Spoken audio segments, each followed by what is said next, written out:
बुद्धम शरणम गच्छामि, धर्मम शरणम गच्छामि, संगम शरणम गच्छामि।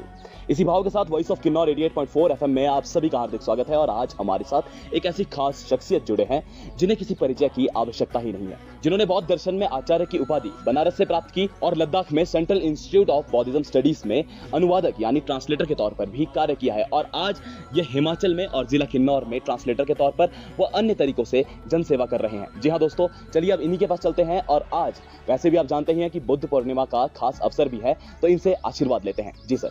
वॉइस ऑफ किन्नौर का मैं बड़ा कृतज्ञ हूँ जिन्होंने आज पवित्र दिन के मेरे पास आकर पवित्र दिन में अपना बौद्ध धर्म के बारे में जानना चाहा। आज का दिन बहुत पवित्र है बौद्धों के लिए, इस साल में एक बार आता है और खासकर महायान बौद्धों के लिए, हमारे हिमालय के बौद्धों के लिए आज बहुत पवित्र दिन है, क्योंकि आज जो पूर्णिमा है, आज के दिन बुद्ध का जन्म हुआ था और आज के ज्ञान की प्राप्ति हुई थी और आज के उनको परिनिर्वाण की प्राप्ति हुई थी, परिनिर्वाण की। वैसे एक परंपरा के अनुसार जन्म तो पहले भी मानते हैं, तो सर ऐसे कह सकते हैं कि आज समस्त किन्नौर वालों के लिए एक खास पर्व है, या बौद्ध समाज के लिए खास पर्व है। किन्नौर के आज बहुत पवित्र दिन है आज। तो सर आज हम आपसे बात करने वाले हैं वॉइस ऑफ किन्नौर के इस पेज में स्पिरिचुअलिटी एंड बौद्धिज्म पर काफी चर्चाएं करने वाले हैं। तो मेरा पहला सवाल वॉइस ऑफ किन्नौर की तरफ से आपके लिए यह है कि सर इस बौद्धिज्म का इतिहास क्या है और बौद्ध धर्म की पृष्ठभूमि क्या रही है और किन्नौर की संस्कृति में बौद्धिज्म किस प्रकार से रचा और बसा है। बिल्कुल सही कहा आपने, ये इसको जानना बहुत ज़रूरी है। आज के युवाओं में, खासकर युवाओं को जानना चाहिए। पूरे किन्नौर में बौद्ध धर्म में और हमारा मरना जीना सारे बौद्ध परंपरा के अनुसार करते हैं, मगर बौद्ध धर्म कब आया किन्नौर में, ये ना बहुत अनिवार्य है। मैं जहाँ तक मेरा आज तक का अध्ययन है, मेरा ज्ञान है, मुझे ये अनुभव हुआ कि बुद्ध जो बौद्ध धर्म जो है वो तथागत बुद्ध से किन्नौर में आया। तथागत बुद्ध ने जब उपदेश दिया महायान का, खास करके सतन पुंडरी ये ग्रंथ है, सतन पुंडरी ग्रंथ का उपदेश दिया, तो इसमें बुद्ध ने कहा है कि मेरे उपदेश को सुनने वाले मंडली में इसमें हरत भी थे, भिक्षु भी थे और बोधिसत्व महासत्व भी थे, उसमें देवलोक के लोग भी थे, देव के राजा भी थे, इंद्र भी थे, उनके साथ साथ किन्नौर लोक और किन्नौर के राजा भी थे। तो किन्नौर तो संसार में यही है, किन्नर लोक और किन्नर देव, किन्नर लोक और किन्नर के राजा। तो अगर संसार में एक ही किन्नौर है, किन्नर यही देश है, तो जरूर तथागत बुद्ध के समय में हमारे पूर्वज उनके उपदेश सुनने को गए होंगे, तो उस समय से बौद्ध धर्म फैला है। दूसरा, अशोक के समय में, उसके 200 साल के बाद अशोक आते हैं। अशोक ने कई जगह कहा है कि उन्होंने जब पूरे संसार में बौद्ध धर्म प्रचार के लिए भेजा तो 30 नाग भिक्षु को उन्होंने हिमालय में भेजा और हिमालय में आया तो जैसा कि अंसांग और ईस्टंग ने कहा है कि कुल्लू के अंदर बहुत विहार थे, वहाँ अध्ययन चलता था। उसके साथ एक अच्छा प्रमाण नहीं मिलता अभी। खलसी जगह जो है देहरादून के पास में, खलसी जगह, वहाँ पर अशोक का शिलालेख है, उसमें साफ साफ लिखा कि इस शिलालेख में साफ लिखा है कि इस अजपथ से आगे मेरे 30 भिक्षु गए हैं। अजपथ बनी बकरी हुए रास्ता। आज भी हमारे किन्नौर के लोग सर्दियों में जब नीचे बेड़बरी लेके जाते हैं, बेड़बरी लेके तो खलसी होके ही देहरादून जाते हैं सर्दियों में। हाँ, तो ज़रूर उस समय जो हमारे लोग गए होंगे, आए होंगे, तो अशोक ने जिस भिक्षु को भेजा उससे संपर्क हुआ होगा और बहुत धर्म यहाँ फैला है, ये प्रमाण मेरे पास है। आचार्य पद्मसंभव ने, जिनको आज गुरुविजय कहते हैं, पूरे हिमालय का व्यापक भ्रमण किया, सिक्किम में, अरुणाचल में, किन्नौर में आप देखेंगे कि तिलासनी जगह है, उसमें आई वो। उसके बाद नाको में है, उसमें मोरंग में है, लेत्पा में, बहुत सारी जगह पर उनका पूरे शरीर का छाप है। तो आचार्य पद्मसंभव ने हिमालय का व्यापक भ्रमण किया और उन्होंने बौद्ध धर्म का प्रचार प्रसार बहुत व्यापक किया। वॉइस ऑफ किन्नौर 88.4 में सर आपका बहुत बहुत धन्यवाद, आपने जो इस प्रकार के हमें ज्ञान दिए। तो सर मैं दूसरा प्रश्न आपसे ये पूछना चाहूंगा कि जहां बौद्धिज्म में ध्यान और विपश्यना की हमेशा से बात होती रही है, तो आपका इस पर क्या कहना है और क्या एक आम नागरिक अपने आम जीवन में इसका उपयोग करके अपनी जिंदगी को खुशनुमा बना सकता है? ठीक है, आपका प्रश्न बड़ा अच्छा प्रश्न है। ये आज के संदर्भ में, खास करके युवाओं में असंतोष लोगों में है, लोगों में आधुनिक शिक्षा के कारण लोग सब क्या कहते हैं, अस्वस्थ हैं और अशांत हैं। ऐसी परिस्थिति में ध्यान साधना और विपश्यना बहुत अनिवार्य है। एक ये हमारे लिए, हमारे जीवन में बड़ा इसकी उपयोगिता है। करें सर आप थोड़ा ब्रीफली समझा सकते हैं कि जैसे विपश्यना क्या है, फिर ध्यान क्या है? पहले आप बता दो कि हमें विपश्यना क्या है, विपश्यना की बात, ताकि हमारे दर्शक अच्छे से समझ पाए कि विपश्यना है क्या। विपश्यना जो है वो ऐसा है कि पहले विपश्यना को ध्यान देना चाहिए। विपश्यना जो है वो पहले शमत की भावना करनी होती है, शमत निश्चित एकाग्र कैसे करें। हमारे महायान में जैसे गोंडो बोलते हैं, गोंडो प्राथमिक अवस्था में ना, इसकी बहुत सारी व्यवस्थाएं हैं, पहले से ही था, मगर लुप्त हो गए, लोग उसको ध्यान नहीं देते। मगर विपश्यना, अभी गोविंद जी ने विपश्यना जो लाया, उसके बाद लोगों में जागरूकता है इसके प्रति। तो इसमें पहला जो कदम है वो शमत है। शमत में चित्त को कैसा एकाग्र करें। चित्त एकाग्र करने के बहुत सारे तरीका है। जैसे कि सामने कोई आप आलम्बन रख के उस पर चित्त को टिका करके आपको चित्त एकाग्र कर सकते हैं। चित्त को एकाग्र करने में ना भूत में जाना है ना भविष्य में जाना है। चित्त को ना भूत में डालना है ना भविष्य में डालना है। तो चित्त को एकाग्र करके अपने आलम्बन रखना है। मगर विवशना के साथ आपको 10 दिन में ये कहा जाए, सांस के साथ अपने चित्त को एक जगह रखना है।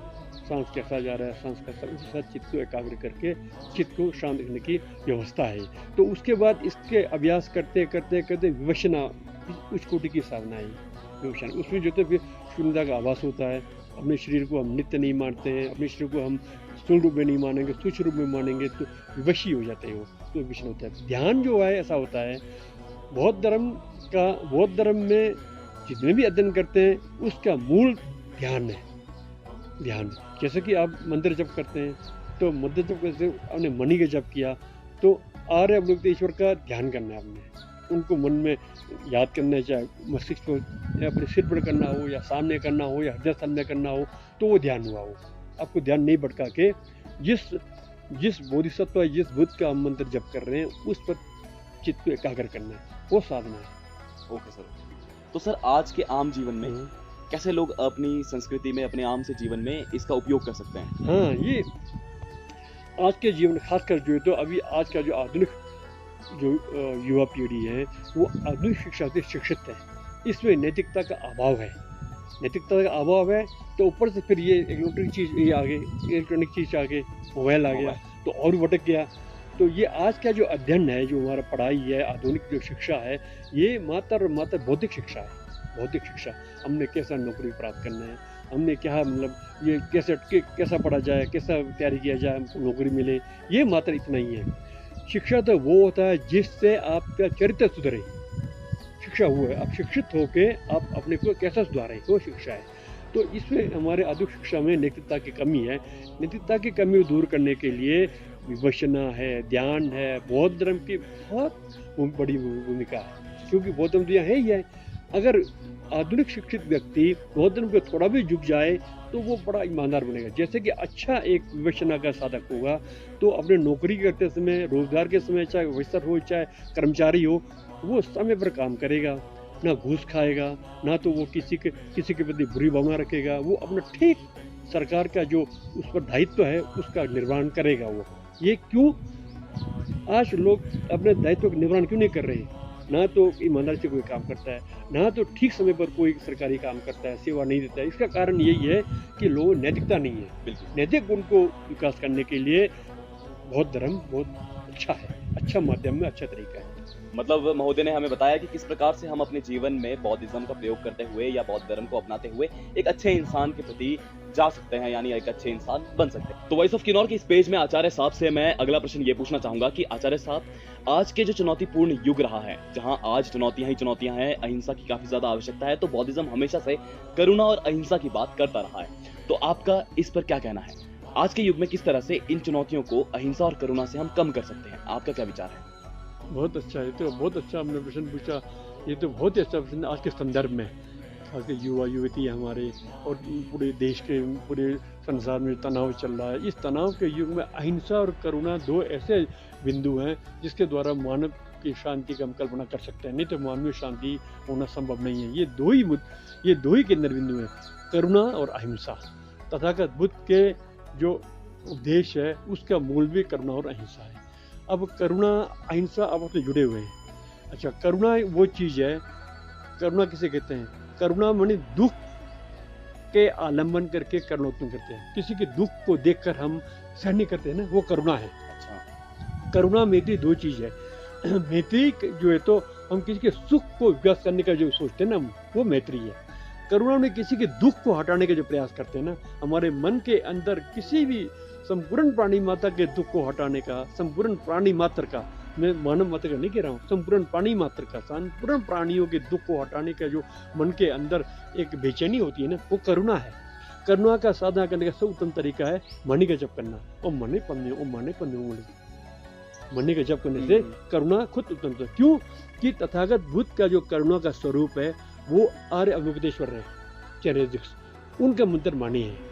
तो जितना भी मणि जप करेंगे, जब भी जितना अधिक मणि जप करेगा कोई व्यक्ति, उसमें करुणा तो अंदर है। ये करुणा है मोटे तौर पर। अहिंसा अहिंसा की बात जो है, हम किसी की हत्या करते हैं, खास करके पशु बलि। बुद्ध ने पशु बलि का जोरदार खंडन किया, विरोध किया। बुद्ध ने रोक दिया, कोई बुद्धिस्ट पशु बलि नहीं कर सकता कभी। पशु खाने की मीट और पशु बलि में दिन रात का फर्क है। पशु बलि में अंधविश्वास है, सोचते कि इसका हत्या करके मुझे शांति मिलेगी। बुद्ध ने कहा कि किसी के जीवन को खत्म करके आपका जीवन कैसे बढ़ेगा, क्योंकि बुद्ध तो कर्म फल पर बात करते हैं। आपने किसी के जीवन को कम किया, आपका जीवन लंबा नहीं होगा। तो ये अहिंसा, भारत की अहिंसा जो है वो हमारे रग रग में है। उस अहिंसा को हमने अब हम भूलने लगे हैं, क्योंकि आधुनिक शिक्षा में जाकर। तो अहिंसा का बहुत बड़ा महत्व है, बहुत बड़ी भूमिका है, और हम सबको अहिंसा का पालन करना चाहिए। जिस व्यक्ति को जीने, किसी के जीवन देने का किसी का कोई सामर्थ्य नहीं है, तो जीवन लेने का भी उसका हक नहीं बनता है। ये अहिंसा। बहुत बहुत धन्यवाद सर आपका। तथागत बुद्ध का जो उपदेश है, उसके दो पहलू हैं। सिक्का है ना, सिक्का के दो पहलू है ना, वो धर्म और दर्शन दोनों साथ हैं। धर्म मनी आपको ये नहीं करना है, वो नहीं करना, अहिंसा, करुणा। अच्छा, उसके साथ अगला जो उसका जो पक्ष है, वो क्या कहते हैं, फिलॉसफी है, सिद्धांत है। सैद्धांतिक पक्ष मजबूत होना चाहिए। तथागत बुद्ध की जो क्रांति है, सैद्धांतिक क्रांति है। आपको मैं पूछूंगा कि आपने देखा तिब्बती बौद्ध धर्म बोलते हैं, जापानीज बौद्ध धर्म बोल रहे हैं, चाइनीज बौद्ध धर्म बोलते हैं, थाई बौद्ध धर्म बोलते हैं। ये भिन्न रूप क्यों है? इसका कारण यही है, तथागत बुद्ध ने कहा कि अनित्य, अनात्म बुद्ध के सिद्धांत है, उसको मानो, बाहर से करो कुछ ही बनो। तो सिद्धांत, तथागत बुद्ध तो सिद्धांत के क्रांतिकारी थे। जब तक आपके अंदर अनित्यता की भावना नहीं हो, अब हिंसा करेंगे। आपको मैं नित्य हूँ, अजर हूँ, अमर हूँ, अछेद हूँ, अभेद हूँ, सोच के बैठे तो अब हिंसा करेंगे ना। जब आपका आपने कल मरना है, और क्षणिक बात, बुद्ध का क्षणिक बात क्या, क्षण क्षण में मर रहे हैं हम। हमारी बड़ी मृत्यु तो एक स्थूल मृत्यु है, हम क्षण क्षण में मर रहे हैं, जी रहे हैं। बुद्ध ने ये कहा क्षणिक बात में ये होता है कि हम अभी नहीं मरेंगे तो दोबारा पैदा नहीं होंगे। तो इस तरह से ये क्षणिक बात जो है, तो ये हम बुद्ध का फिलॉसफी है, दर्शन है। दर्शन और धर्म दोनों साथ चलना चाहिए, नहीं तो एक पक्ष छूट जाएगा। तो झंडा के अंदर हमारे जो क्या कहते हैं, चक्कर जो है, वो भी जो है तो वो विकास कर रही, अनित्य है, अनित्य है। परिवर्तनशील, जैसे कि मैं पहले चोर था, मैं सुधर सकता हूँ ना। तो सुधरने की जो प्रक्रिया है वो सिद्धांत है, और चोरी नहीं करना है कहते हैं, वो आपका धर्म है। बहुत धन्यवाद सर, आपने इसको इसी अच्छी तरह से इलेबोरेट किया और हमारे दर्शकों को समझाया सर। तो आचार्य साहब, मेरा अगला प्रश्न आपसे ये है कि क्या बौद्ध धर्म में जो प्रार्थनाएं होती है, उसका कोई वैज्ञानिक रूप देखा गया है? और अगर वैज्ञानिक रूप देखा गया है, तो हमारे मानसिक स्वास्थ्य को मजबूत करने के लिए या ठीक करने के लिए ऐसे कौन से मंत्र है जिन्हें आप बताना चाहेंगे, या इसका कोई प्रभाव अच्छे से हमें समझाए? ये बहुत आपने व्यवहारिक बात पूछा, बहुत व्यवहारिक बात है। जैसे कि हमारे हिमालय में लोग माने जपते हैं, मोहल्लम लगाते हैं, मोहल्लम में प्रार्थना करते हैं।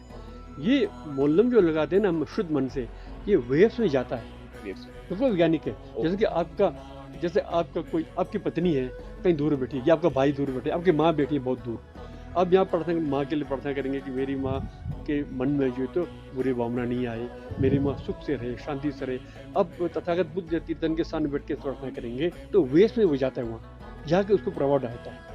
तो ये प्रणिधान बोलते हैं, मोहल्लम बोलते हैं, प्रणिधान, उसका बड़ा भारी असर होता है। ये बिल्कुल वैज्ञानिक है, साइंटिफिक है, क्योंकि मन जो है ना, ये बहुत ये बहुत शक्तिशाली है। और जितने भी हमारे मंत्र जप हैं, जितनी हमारी साधना है, वो सब मन के लिए है। उस मन को आपने एकाग्र करना है। जैसे मैंने आपको कहा ना, धर्म और दर्शन साथ चलना चाहिए। धर्म मंत्र हुआ, दर्शन मणि, फिर उसके अंदर शून्यता की भावना करना हुई। बिना शून्यता की भावना करके आप आत्म ग्रहण करके करेंगे तो कोई कल्याण नहीं होगा। जब आप शून्यता की भावना करेंगे, उसके बाद फिर उस भावना करके उस शून्यता के भीतर से फिर करुणा उत्पन्न करके पूरे प्राणियों का कल्याण करने का काम करेंगे, तो उससे मणि जप करेंगे, या तारा का ओम तारे स्वाहा बोलेंगे, या अर्वतन आदि बोलेंगे अपने बुद्धि के विकास के लिए, वो निश्चित उस तरह का आपको लाभ मिलेगा।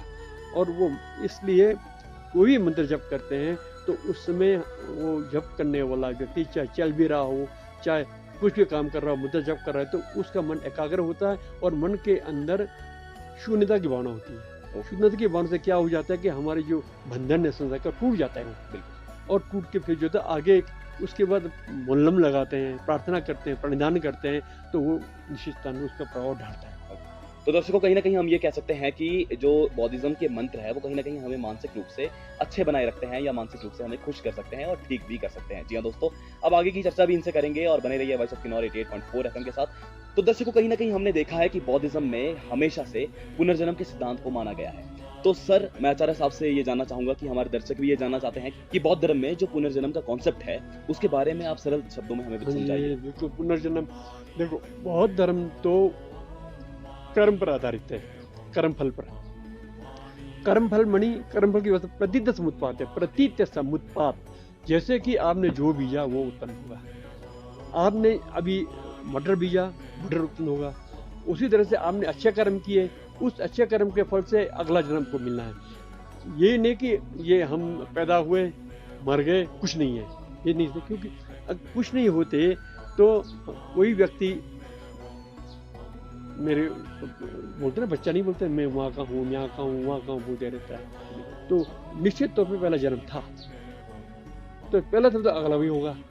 जब पहला जन्म था तो अगला जन्म पक्का हो। क्योंकि हमारे बहुत सारे जितने भी हमारे वो जो बुद्धिस्ट आचार्य हैं, विषयकर्ण है, वो पूरे जन्म को याद करके बोलते हैं, मैं वहाँ था, यहाँ था। मैं हमारे गाँव में 4-5 लोग ऐसे हुए कि उन्होंने, एक तो अक्पा का था, वो मेरा घर अक्पा भूखता, अक्पा भागता था। इस तरह से पहले हमारे जो पूर्व जन्म जो था ना, उसका जो हमारे जो बुद्धि में जो हमारे जो क्या कहते हैं, हमारे जो यादा स्मृति, जो स्मृति, वो स्मृति जो है, तो अगर आदमी अच्छा स्मृति हो तो वो पहले जन्म का सारा स्मृति 7-8 साल तक साफ रहता है। उसके बाद पूर्व जन्म का स्मृति का लुप्त होती, कम होते जाता है। पैदा होने के 7-8 साल तक पहले जन्म याद रहता है। बशर्ते उसमें आपके सफाई का ध्यान देना चाहिए। गंदगी बंदी तो क्योंकि बुद्धि फिर गंदगी, सर ये बहुत गंदगी होता है। हाँ, बच्चा पैदा होते ही साफ सफाई का ध्यान दे। ओके। दूसरा जो है, तो बच्चा पैदा होने वाला बच्चा पहले जन्म में बुद्धि का एक्सरसाइज करने वाला होना चाहिए। जैसे शराब पी के शराबी आदमी मर गया तो बुद्धि कैसा नहीं हुआ ना। जो आदमी पढ़ते अध्ययन करते मरता है ना, उसका बुद्धि कार्य कर रहा है, तो अगले जन्म में कार्य करेगा। फट बोले के मैं वहाँ था। उस गतिशील व्यक्ति का जो बुद्धि है वो अगले जन्म में भी तीव्र होगा और तुरंत पहले जन्म को याद करता है। बहुत सारे लोग याद करते हैं। उसे क्या सिद्ध होता है, अगला जन्म था ना, तो अगला भी होगा, फिर भविष्य भी होगा। तो बौद्ध धर्म जो है तो कर्मफल पर कर्मफल के सिद्धांत पर आधारित है। इसीलिए बुद्ध ने कहा कि अगला जन्म भी हमारा है, और अगला जन्म है तो अगले जन्म के लिए कोई काम करना पड़ेगा हमारे। ठीक है, बहुत बहुत धन्यवाद सर, आपने इसे भी बहुत ही सरल शब्दों में हमारे दर्शकों को समझाया सर। तो आचार्य साहब, आपको बौद्धिज्म की इतनी जानकारी है, तो आपका ये जो आध्यात्मिक सफर है ये किस प्रकार शुरू हुआ? आप कैसे आध्यात्मिक सफर की तरफ गए? अपनी शिक्षाओं के बारे में बताइएगा, और अब आप वर्तमान में क्या कर रहे हैं, कैसे शोध कर रहे हैं, तो इस बारे में भी थोड़ा। धन्यवाद, मेरे जीवन में पूछा आपने। ये मेरे जीवन में सोचते रहता हूँ।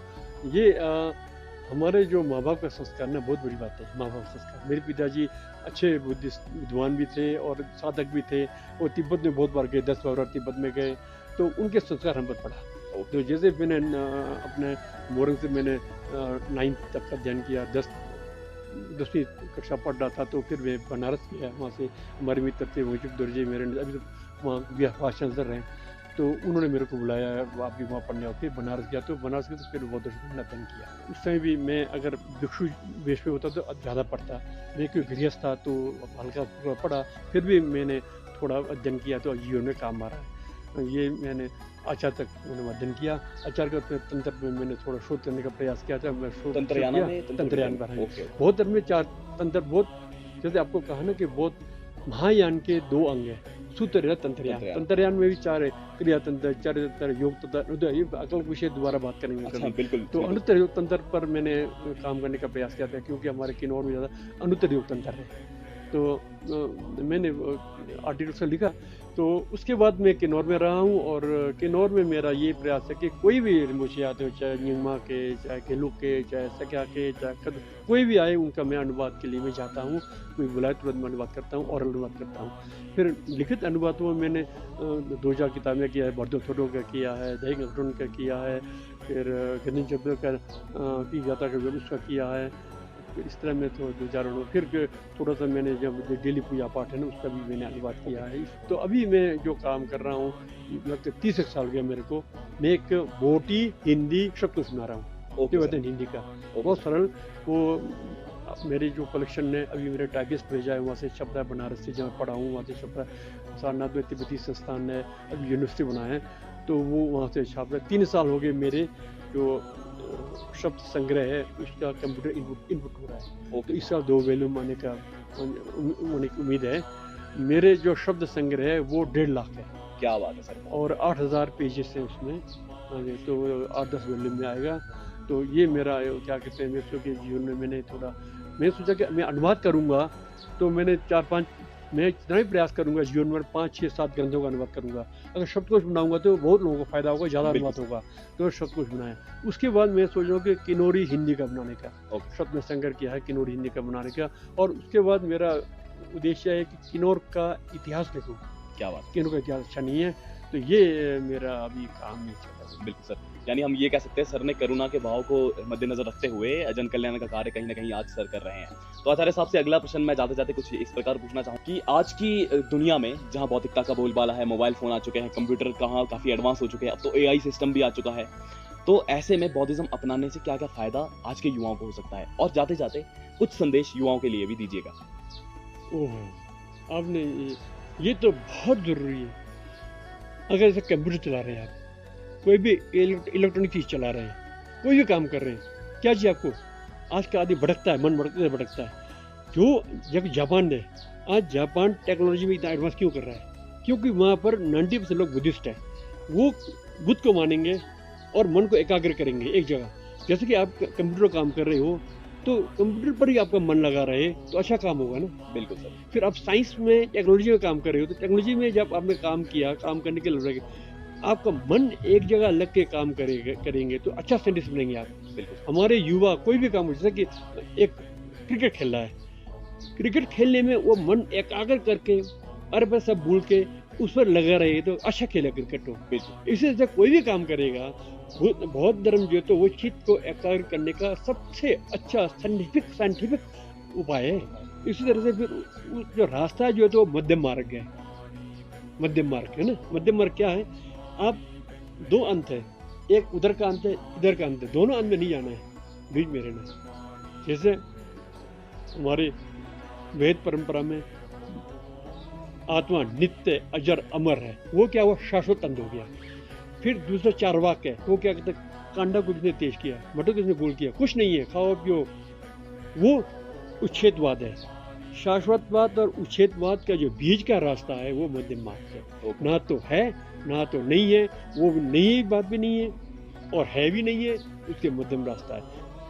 हम आज का युवा पीढ़ी क्या पीड़ित है? एक तो उसको क्या है कि दूसरे घृणा है, प्रतिस्पर्धा है ना, घृणा कर रहा है, उसमें आगे जाऊंगा। तो दूसरा अपने को जो ऊंचा उठना चाहता है, तो वो स्व और पर को सोचेगा तो फिर हमेशा उसमें पड़ा रहेगा, वो प्रतिस्पर्धा में ही डूब गया। आप उस दूसरे को भी बुरा ना सोचे, अपने को भी आप क्या कहते हैं इतना पकड़ के ना बैठे, स्व पर के बीच में रास्ता अपना के बैठेंगे तो आपका कल्याण होगा। ज़्यादा आप में क्या कहते हैं, ज़्यादा आप में लालच भी नहीं हो। बिल्कुल सर। ज़्यादा आप में किसी के प्रति द्वेष भी नहीं हो। अब लालच नहीं है ना, फेंक दो सब, क्या करना नहीं चाहिए। गलत बात नहीं है, गलत बात है। चाहिए ना आपको सीमित चाहिए, बीच का रास्ता। सीमित कैसा होगा? अब मध्य बीच में बैठेंगे, तो सीमित जो व्यवस्था है वो मध्यम मार्ग है। तो आज की युवा पीढ़ी को न अति गाड़ी बंगला मोबाइल अच्छे क्या करने, मोबाइल ठीक सा हो, काम चलने लायक हो, गाड़ी भी चलने लायक, अपने सामर्थ्य के अनुकूल हो। आपके पास इनकम तो 10,000 का है, गाड़ी लेंगे 50 लाख का, फिर वहाँ तो एकदम से टकराव हो जाएगा ना। टकराव हो जाए फिर आपको लूटपाट करेंगे या किसी छीनेंगे, छीन व्यक्ति हुआ। अपना संतुष्टि के आधार पर अपनी जो जिस व्यवस्था में जी रहे हैं उसके अनुकूल काम करेंगे तो आप सही रहेंगे, आपको ना कष्ट हुआ ना आपको दुख होगा। तो इसलिए बुद्ध ने कहा है कि प्रिय से वियोग, अप्रिय से योग, ये होना ही होना है, इसलिए बीच में रहना पड़ेगा। अप्रिय से भी बुरा नहीं मानो, प्रिय से भी ज़्यादा लगा मन लगा, ये मध्यम मार्ग है। ये बुद्ध का उद्देश्य है, मैं ये कहना चाहता हूँ। बहुत धन्यवाद सर। तो चलिए दोस्तों, आपसे अब विदा लेते हैं और आज का पॉडकास्ट बहुत ही खास रहा। हमारे साथ आचार्य साहब ने बहुत ही अच्छे विचार साझा किए। तो दोस्तों, अगले पॉडकास्ट में फिर इन्हें बुलाया जाएगा और इनसे काफी चर्चाएं की जाएगी, यानी काफी विस्तार से चर्चा तंत्रयाना पे किया जाएगा। बिल्कुल सर, धन्यवाद जी वॉइस ऑफ किन्नौर को। बहुत बहुत धन्यवाद आपका। और बने रहिए हमारे वॉइस ऑफ किन्नौर चैनल के साथ और इसे ज्यादा से ज्यादा शेयर कीजिए, लाइक कीजिए और सब्सक्राइब करना बिल्कुल ना भूलें। बने रहिए वॉइस ऑफ किन्नौर के साथ 88.4 FM के साथ। धन्यवाद। जय हिंद, जय भारत।